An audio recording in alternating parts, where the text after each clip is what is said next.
Halo, खुलुमबाय बयखौबो। दिनै आं सानै जोंनि चिरां डिस्ट्रिक्टनि जाय दैदेनगिरिफोर Ex-NDFB नि जाय बिथांमोना गोसो गुदुं जानानै दासिमबो बिथांमोनखौ आं माखासे हाबाफारियाव लोब्बा लानायखौ आं दासिमबो नुनो मोनो। बे हिसाबैनो दिनैहाय माखासे खोथाफोरखौ नोंथांमोननो मिथिहोनो सार अफ्रि दैमारी, सार आन्थाव हाजवारी।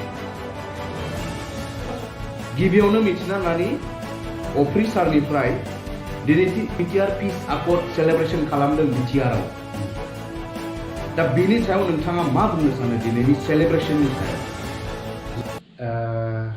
दि अफ्रि आरो Antao जों दिनैहाय गोजोननाय गैयिनि जाहोना सेलेब्रेटबो जों खालामाखै। मानि थाखाय खालामाखै? जोंनावहाय नैबे बिथां सारानो दं। दिनै बिथां सारआ जोंना रिलिज जायाखै। रिलिज जायैनि थाखायनो जोङो सेलेब्रेट खालामनो हायाखै आरो दिनैनि बे पिस एकर्डखौ गनायनो हाया जानानै दं।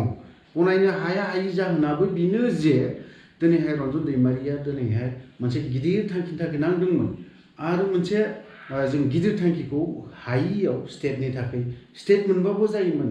दिनैहाय जों मोनसे माबानि थाखाय मा होननानै बुङो बे काउन्सिलनि थाखाय रिजननि थाखाय जों हाजार मानसि थैयाखै। बर' आइजोफोर दिनै गावनि फिसायखौ दिनै खोमाना लानो गोनां जादों। जों बे साधारन रिजननि थाखाय नाङाखै आरो जों बिनि थाखायबो जों नाङाखै। जिखियानो जादोंला रायजो राजानो NDFBआ दिनैसिमबो जेबो होनो हायाखै। आं बेखौ मानिदों। खिन्थु पिस एकर्डनि नामाव रन्जन दैमारी सारा मानो गवा? बिजों लोगोसे दिनै जियालावहाय एथ'ग्राब मानसिफोर दङ। आंखि दिनै फेरेंगामोनखौ आं बुंबावगोन। दिनैहाय गबिन्दमोनखौ बुंगोन आं दिनैहाय। दिनै गबिन्द सारमोना रन्जन दैमारीखौ मानो बर'नो गोसो गैया? फेरेंगायाबो दिनैहाय गावनि मोनसे एस फेक्सन हिसाबै आं दिनै बुंदों। दिनै बिथाङा मा होननानै बुङो सावरायग्रा ग्रुप एस ग्रुपनि मानसिफ्रा दिनैहाय जेलाव दङ। मानो बर'नो हायाखै दिनैहाय? बेखौ जों माबोरै पिस एकर्ड होननानै बुङो? पिस एकर्डनि नामाव जुदि पिस एकर्ड जुदि जादोंब्ला दिनैहाय जेलाव थानाय जेसेबां मानसिफोर दङ बिसोर दिनै गजोबनांगौमोन, उदां जानांगौमोन। दिनै उदां जायाखै। बेजों लोगोसे आरो जेसेबां दिनै NDFBनि नामाव केस जानानै दिनैहाय 7 बोसोर 6 बोसोर पाब्लिकफोरबो दङ दिनैहाय जेल जानाय दङ। बेफोर दिनै बिसोर गवाखै। बिसोरबो दिनै बर' हारिनि थाखाय सेक्रिफाइस खालामदों, नांदों, दावहायाव नाङाखै, सिलाइ गावनो मोनाखै बिसोर। थेवबो दिनैहाय माखासे खामानि मावनानै बिथांमोना जेल जाहैदों। बावहाय दिनैनि पिस एकर्डआवहाय दिनै गनांगौमोन। ओंखायनो आङो दिनै बे पिस एकर्डखौ आङो एक्सेप्ट खालामनो बादों आरो गनायनोबो बादों। जायनि जाहोनाव दिनै जेलाव थानायफ्रा उदां जायाखै। नोंथांमोना मिथिबाय आरो खोनाबाय सार बिथांमोना पिस एकर्डखौ गनाया आरो बेयाव गोजोननाय गैया। मानो होनोब्ला NDFBनि दैदेनगिरि फाउन्डिं प्रेसिडेन्ट बिथाङा दासिम जोबथेसालियाव दं आरो बेजों लोगोसे गोबां Ex-NDFB मेम्बारफोर, केडारफोर, लिडारफोर दासिमबो जोबथेसालियाव दं। बेनि थाखायनो पिस एकर्डखौ बे बिथांमोना पिस एबा शान्ति हिसाबै गनायनो हाया। बियो दानिया गोबाव समनिफ्राय माखासे हाबाफारि लाबोबाय थादों। गोबां होजिरखावनाय हाबाफारिफोर जाबोदोंमोन। चिरां डिस्ट्रिक्ट हिसाबै हाग्रामा ब्रिजआवबो जादोंमोन। दा बेजों लोगोसे गोबां हाबाफारि लानानै मेम'रेन्डामफोर गथायदोंमोन। दा बेनि सायाव जों सार अन्थावनिफ्राय माखासे आपडेटखौ जों मिथिना लानो। सारा एसे जोंनो फोरमायनानै होदो। सारनि रिलिजनि सोमोन्दै जोङो होस्रिखावनाया जोंनि चिरां डिस्ट्रिक्टआवल' होस्रिखावनाय जायाखै। मेम'रेन्डाम गोसोखां बिलाइखौ जोङो आइ नदियाव जोङो जिहेतु हाग्रामा ब्रिजआव जोङो मेम'रेन्डाम होदोंमोन। डिसिनो मेजिस्ट्रेटनि थ्रुयै जों होदों। बे होनाय जे जोङो मेम'रेन्डाम होदों बेखौ जोङो उदालगुरियावबो होदों, जोंनियावबो होदों, क'क्राझारावबो होदों। बेखौ आङो बुंथ'ला, उनावहाय जानो गोनांमोन बियो। दा आपडेट हिसाबै आयेनासो बेखौहाय बिजिरगोन नालाय। दायो सारनि आपडेटखौ आङो रायलायनानै आङो मिथिनाय बायदिबा आङो आपिल हियारिं हाइकर्टआवहाय जोंनिफ्राय बेखौहाय मेम'रेन्डाम होखांनायनि उनाव सारखौ जे इमप्रिजनमेन्ट लाइफ इमप्रिजनमेन्ट जे होदों दा सारनि केसनि सोमोन्दै थांनाय डिसेम्बरनि 6 तारिखआव कर्टआ हियारिं खालामनो गोनांमोन। दा बेयावहाय 6 तारिख डिसेम्बरनिफ्राय जागायनो गोनांमोन, ओमफ्राय लास्ट 7-8 तारिखआव जानुवारिनि नैबे मार्चनि बेखिनि दिनसिमावहाय हियारिंआ जोबहैनायनि खोथा स्पष्ट उकिलनिफ्राय एडभकेटनिफ्राय जोङो मोनथिनाय। किन्तु मोनसे हाइकर्टनि थ्रुयै हियारिंआ जायैनि खारना जाबाय जाजआ जिहेतु हियारिंखौ होयो, हाइकर्टनि जाज, दा बिथाङा माबा मोनसे खारननि थाखाय हियारिंखौ होनो हायाखै होननानै जोंनो फोरमायहरदों आरोना। दा 6 तारिखआव जानो गोनां आपडेटखौ जोङो मोनथिनाय मथेब्ला बियो थाथ'दों।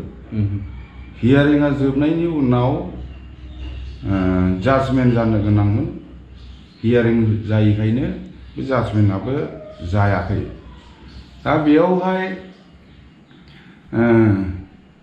CBI कर्टआसो बेखौ लाइफ इमप्रिजनमेन्ट होदोंमोनथ', बेखौहाय जोंनिफ्राय एक्सेप्ट खालामनाय जायाखै जे CBI कर्टआसो दिनै सारखौ जाजमेन्ट होदोंब्ला बिनि फार्दार मुभमेन्टखौ जोङो खालामनो हायो सुप्रिम कर्ट हाइ कर्टनि थ्रुयै होननायखायनो जोङो हाइ कर्टआव आपिल बेल हियारिंखौ जोङो सारनि थाखाय बा जेसेबां सारनि अनगायै जेलाव दङ बिथांमोनखौ जोंनिफ्राय सिनियर एडभकेट बाथासारिया बिथां आरो मानासुरिनो सार बिथां सानैनि नाजानायावनो बे हियारिं जानो गोनां ओमफ्राय सारनि जाजमेन्ट जानो गोनां जिहेतु दंमोन बियो माबा मोनसे टेकनिकेल उसुबिदानि थाखाय जायाखै। आसा सार, ओमफ्राय बेफोरखिनि प्रसेसआव सोरबा बर'नि जोंनि दैदेनगिरिफोर एबा पलिटिकेल लिडारफोर बा सोरबा बेक्तिगना बेवहाय बेबायदिनो हेफाजाब होनायफोर सोरबाफोर दं नामा? सरकारि हिसाबै गभर्नमेन्ट लेभेलनिफ्राय केसखौ विथड्र खालामनो थाखाय पाब्लिक प्रसिकिउटर माने PP होननानै बुङो नालाय, बेखौ कमिटि मोनसे दानानै होदों होननानै बुंदों। दा जोंना BTC गभर्नमेन्ट जायानाखि सरकाराव दं, बिथांमोना बेसेबां सिनसियारलि अनेस्टलि बिसोरो दायथ' मोननाय मानसिफ्रा माबायदि मावदों मावाखै जोङो दिनैसिमबो आप टु डेट गैया। खोनादों जे बेवहाय मोनसे कमिटि दादों, बे कमिटिया दिनै दायथ' गोनांबा सोर बेवहाय इनभल्भ दङ बिथांमोना बेसेबां माबायदि मावदों सिङाव अफिसियेलि बेखौ जों मिथिया। ओरैनो जोंना EM दङ सासे, जेनेबा फेरेंगा बिथाङाबो दायथ' मोनदों होननानै आं मिथिदों आरो। ओमफ्राय अल बर' स्टुडेन्ट इउनियननिफ्राय दिपेन बर' बिथांखौबो बै कमिटिनि मेम्बार होननानै आं मिथिदों। ओमफ्राय गभर्नमेन्ट लेभेलावथ' बे नोंनि कर्टनि मानसि थाखाबाय, ओमफ्राय PP जेसेबां केस दङ बिभिन्न जायगाफ्राव अल आसामाव अल इन्डियाआवहाय सोरनिया माबायदि टाइपनि केस जानानै दङ बेखौ बैसोरसो कालेक्ट खालामगोन रिपर्टखौ आरोना। बेखिनि जुदि बेफोरबायदि प्रसेसा बेबायदिनो थाबथालांबाय थायोब्ला इयुनावहाय गवाब्ला बेबायदिनो दिरि जालांबाय थायोब्ला नेक्स्ट स्टेप मा लानो सानदों सारमोना दासिमाव? आरो होजिखावनाय हाबाफारिफोर माखासे आरोबाव मेम'रेन्डामफोर गथायनांगौनि हाबाफारिफोर लाबावनो गोनां जागोन बायदि मोनदों नामा सारा? आंनिब्लाथ' दिनैनि दिनाव होसिख्रावनाया सारमोना जेब्लासिमहालागै गवा, होसिख्रावनाया बा जों खम जानो नाङा, जाय जेरावखि थाया मानो। दा जिहेतु कभिड प्रट'कलखौ मानिनानैब्लाबो जाखिनि हायो जों स्टेप बाय स्टेप खालामलांबाय थानांगोन। नङाब्ला आं नुहुरदों जे जोंनि बे साराव मोना जियालाव थानाया ओरैनो जे फैगोन आं बेखौ मालाबाबो नुवाखै। दिनैनि दिनाव बर' रायजो राजाफ्रा ओंखारनांगोन, खौसेथियै जों ओंखारनांगोन। आरोबाव जोङो सारमोन अनलि रजनी मेगल'नि जियालाव जेसेबां दङ बिसोरनि नामाव खनसे रायजो राजाफ्रा ओंखारबावनांगोनखौ नुहुरदों आरोखि लाइना मानो होननानै बुङोब्ला दिनैनि बे सरकारखौ गभर्नमेन्टखौ बुंनाय बायदि जायो दिनै सासे चिफ CEMआबो दिनैहाय दिनैनि BTCनि CEM बिथाङा रायजो राजानि सिगाङाव मोनसे खोथा होनानै दोनदों बिथाङा बे हिसाबै बिथाङा खोथा होनाय बायदिखौ आं मावनायखौ नुवाखै जिहेतु बिथाङा बुंदोंमोन सार रन्जन दैमारिखौ बरननाया आं जुदि पावाराव फैयोब्ला आं बिथांखौ बरननायनि बेबस्थाखौ खालामगोन होननानै बुंदों नाथाय दिनैनि दिनाव बोसोरनै जाबाय बोसोरनैनि जानायाव 2 बोसोर जाबाय 2 years थांबाय कमप्लिट दिनै हिसाबै दिनै जेबो माबाखौनो नुवाखै आं गनायनि लामाखौनो नुवाखै होनबा बे हिसाबै जों रायजो राजाखौ जों नांथारखागौ आरो हिसाबै रायजो राजायाबो ओंखारफानांगोनखौ नुहुरदों आरोखि